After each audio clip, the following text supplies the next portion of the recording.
we're back.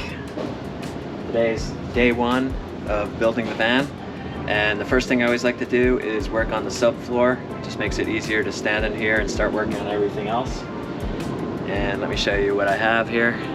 I've got 3 3/4-inch plywood pieces here, and for some reason the guy at Home Depot hooked me up with 25% off because these are usually $90 a sheet.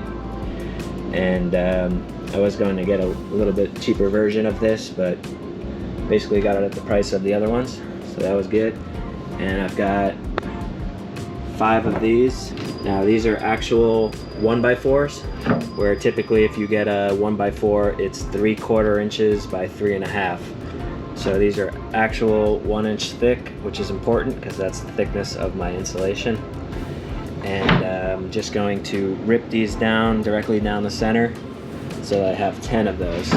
First thing to do is scribe the plywood. Could have sworn I made a template from last time, but I can't find it. We're gonna have 3 of them. They're all gonna go this way, sideways.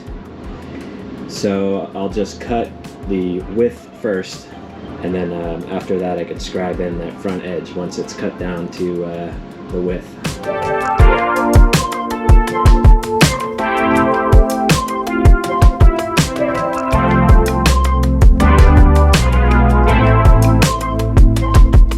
So before I can put that piece I just cut in and check for the width here, I need to remove all these tie downs that come with the van.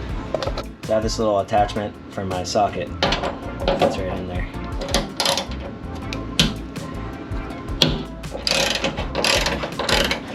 And there's a whole bunch of them throughout the whole van, so I'm just gonna go through and remove these real quick. Alright, you can see that's pretty much a perfect fit width-wise, right to the edge there. So now I just need to scribe in along here so that we can push it all the way forward. Okay, so you can see here I just made a little scribe out of a piece of wood I've been using for a while. So you just drill the hole right where you need it, and you put the pencil through the hole and just go along, follow the edge here. And luckily, since I used this last time, that hole is right in the right spot, so I just put the pencil through there.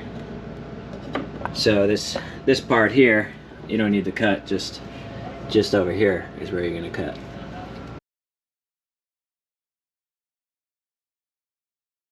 So now I'm going to take the jigsaw and cut along this line here.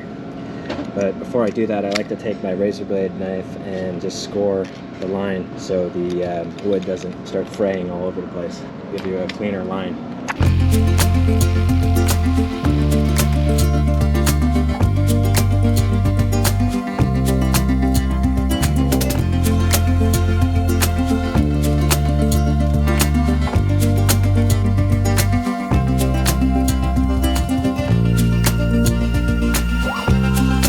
So this edge here, I didn't use the razor blade knife to score it before I cut it, and you can see how it kind of frayed a little bit.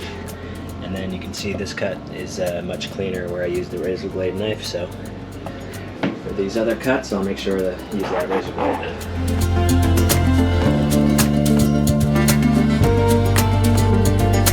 Okay, everything fit together nicely. All the seams are tight. And I just put the boards under here just to get the height correct. And the next thing I need to do is pull all these out, cut the cross beams in, and then put the insulation down, and then I can put the wood back down over that and screw it all in. Alright guys, it's the next day and I just got back from Home Depot. I picked up this 1-inch foam insulation. Got 2 of them, and then a few different types of adhesives. Some construction adhesive and this marine sealant. You can find this at Home Depot. This is the best sealant. Now I just need to pull the plywood out of here and then cut the cross beams down the sides.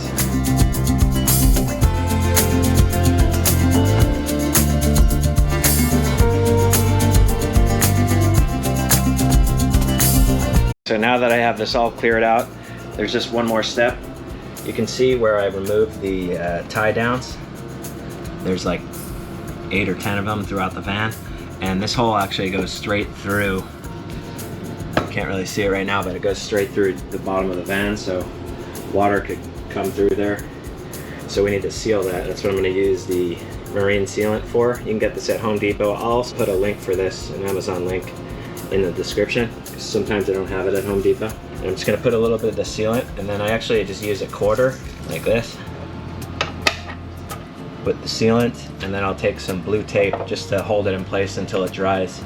Once I have all that done, then I can do the cross beams.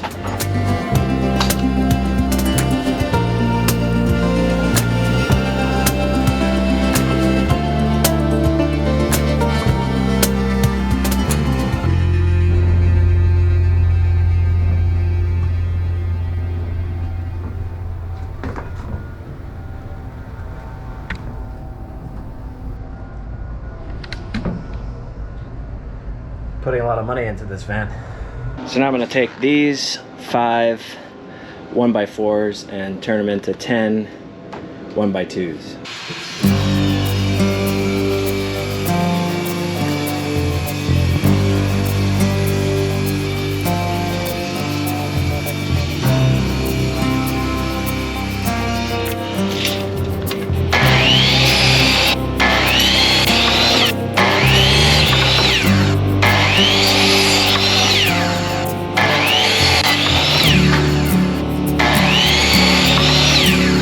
Okay, everything's cut to place.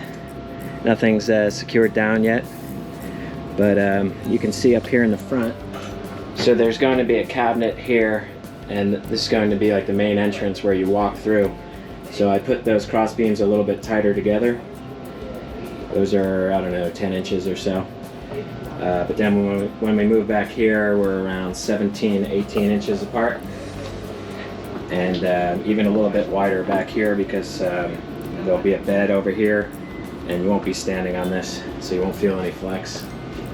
Plus we're using 3/4 inch ply, so I don't think you're going to feel much flex anyway. And I do recommend using the 3/4 inch because the 1/2 inch will sag and flex too much. So now we cut the insulation.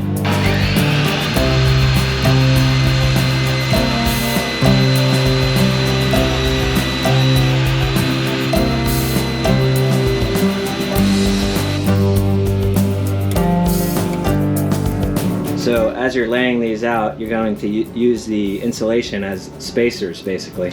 But you want to make sure right here you have one right on 48 inches, which is the width of the plywood, so that your seam will land on a board. You don't want your seam of the plywood landing in the middle of the insulation. So you can see here, this is right on 48. So I think just to make things a little easier before I continue this way, I'm going to put that sheet of plywood in. And I'm going to lift each piece of wood up and put a little bit of construction adhesive down below it, just so it doesn't creak and stuff when you walk on it. And I'll just do that like on each high spot, like right here. So what I'll do is take my marker and just make a line. That way when I take the board away, I'll know exactly where to put the construction adhesive. And then I can put the board back down. And then when we drill in the plywood, everything should be held into place.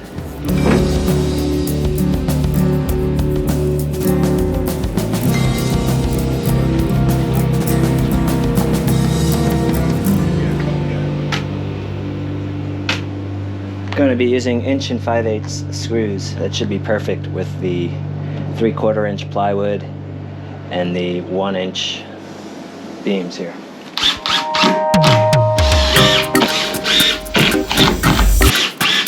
So again, over here, this piece needs to be 48 from the beginning of that plywood there.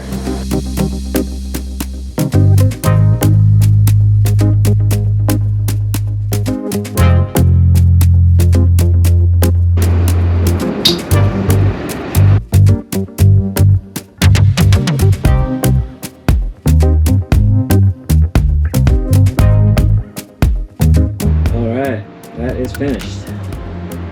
Came out pretty good. And that'll do it for this episode, so please hit that like and subscribe button. And we'll be back for some more. Thanks a lot. Bye.